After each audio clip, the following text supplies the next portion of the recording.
नमस्कार. आज आपण सुरमई मच्छीचा मालवणी पद्धतीने सार बनवतोय.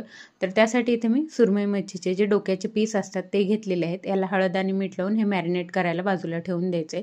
यासोबतच आता आपण सार बनवायचं साहित्य घेतोय. इथं मी लाल सुक्या मिरच्या भिजत घातलेल्या आहेत.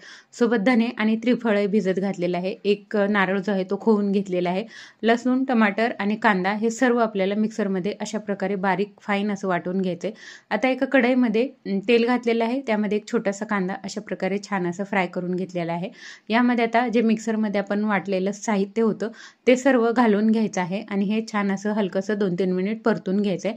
कारण सर्व साहित्य आपण कच्चंच वापरलेलं होतं. कांदा, लसूण, टमाटर हे सर्व भाजून घ्यायचं आहे आपल्याला थोडंसं 2 मिनिट. थोडंसं इथं मी पाणी घातलेलं आहे आणि आता आपल्या आवश्यकतेनुसार आपल्याला किती सार पाहिजे यानुसार यामध्ये पाणी घालायचं आहे आणि नंतर याला आपल्याला एक छान अशी उकळी येऊ द्यायची.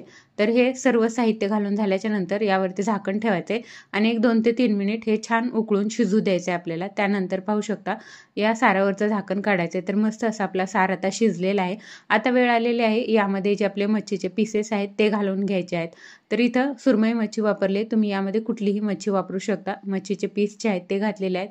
सोबत कोकम घातलेला आहे. यासोबतच आपल्याला मीठ घालायचं आहे. लक्षात ठेवायचं आहे जेव्हा आपण मच्छी घालतो सारामध्ये तेव्हाच यामध्ये मीठ घालायचं आहे. अगोदर मीठ घालायचं नाही, हलवून घ्यायचं आहे आणि नंतर मग हे आपल्याला एक 4 ते 5 मिनिट स्लो फ्लेमवरती न झाकण ठेवता शिजवायचे.